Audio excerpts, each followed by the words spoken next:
Hello, my name is Ashley McQuaid, and today I'm presenting my research completed on in school-age children with autism spectrum disorder, does academic achievement and social development improve in inclusive classroom environments? Many of you may be familiar, but for those who are not, autism spectrum disorder, ASD, is a neurological and developmental disorder characterized by challenges in sensory processing, social skills, and executive function. The DSM-5 categorizes ASD into three different levels. Level 1, requiring support, Level 2, requiring substantial support, and Level 3, requiring very substantial support. Although children are often diagnosed with a specific level, this condition is on a continuum, making each case unique.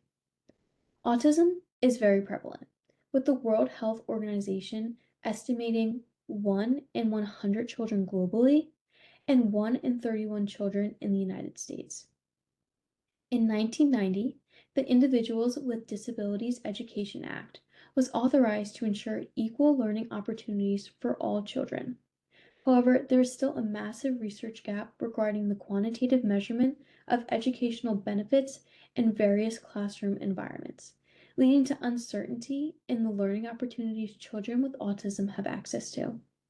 Therefore, the study aims to recognize ASD on a spectrum and focus on the urgent need for effective educational policies to properly support students with ASD.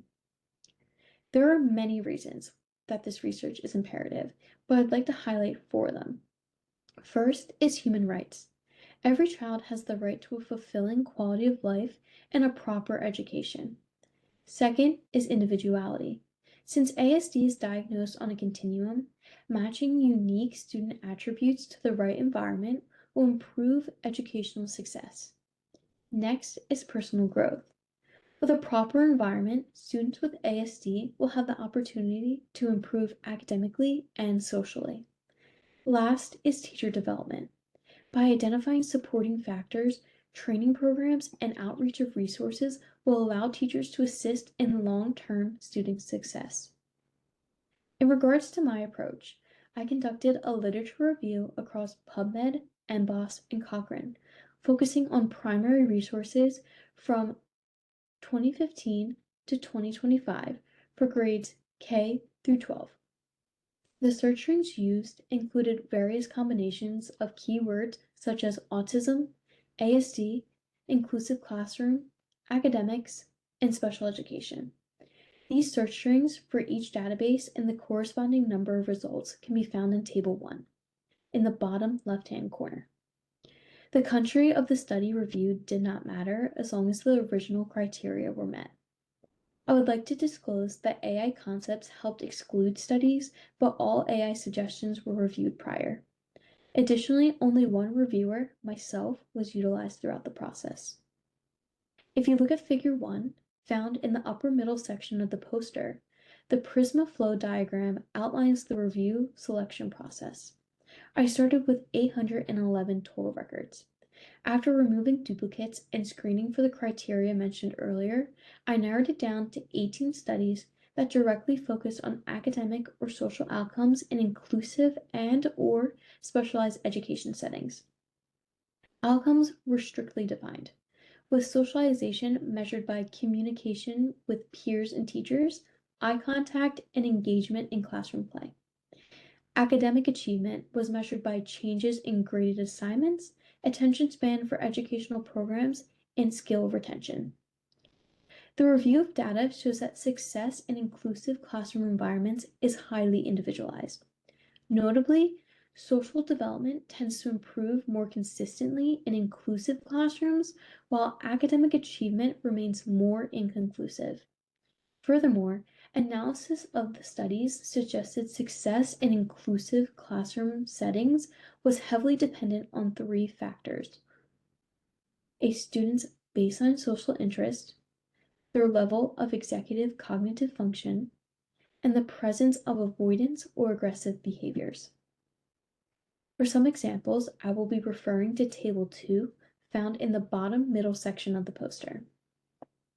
Regarding socialization, the study conducted by Santillan in northeastern United States found that larger inclusive networks increased engagement on the playground. In contrast, the study conducted by Breed in North England, United Kingdom, found that for highly vulnerable students with avoidance-based ASD, specialized education classrooms actually provided better socialization and well-being, even if academic achievement was negatively impacted. Furthermore, the research conducted by Carter found that while inclusive settings help both socialization and academic engagement, socialization improvement was in regards to increased small group interaction within the inclusive environment, and academic engagement increased when special educators were in close proximity to the students, leading to possible confounding factors. Regarding academics, the study conducted by Kim in the United States was a longitudinal and found that students aged 9 to 18 inclusive classrooms significantly boosted academic, cognitive, and language skills in comparison to specialized education classrooms. On the other hand, Chow discovered that specialized classrooms led to higher math and reading achievement for students by improving their executive function. Additionally, the study conducted by Terres de Matos in Lebanon, Portugal, found that physical inclusion does not always mean social inclusion, but the placement of a student with ASD next to a typical peer helped improve academic behavior. Further information on specific studies can be found in Table 2. Ultimately, the results were highly individualized to the unique characteristics of the student with ASD. However, it can be concluded that students with a higher baseline of social interest and executive functioning had significant gains in inclusive classrooms, while students with lower executive functioning displayed more improvement in special education classrooms or locations with a closer proximity to specialized educators. As well, it is necessary for correct structural integration of these students into the inclusive classrooms to achieve such success rates. If proper integration is not completed or the incorrect environment is selected for a child, support, social, and academic growth is limited. I would like to address some of the gaps and limitations in my research. Firstly, it is unknown how caregiver and classroom staff support influence the outcomes measured in these students. It is also currently unknown how age impacts the outcomes of each environment, as the needs for a kindergartner differ vastly from those of a high schooler. Additionally, the research is limited in the amount of data on high school students and excludes children using augmentative and alternative communication devices. To address these concerns, in the future, conducting longitudinal studies that follow children from pre-K all the way to 12th grade will help determine the fluctuating needs that change with age, as well as including more high school students with ASD. Further examining classroom layout and the programming of each school has additional variables in student success. The ultimate goal of my research is to help establish guidelines that guardians and educators can use to place students with ASD in the best environment for their success.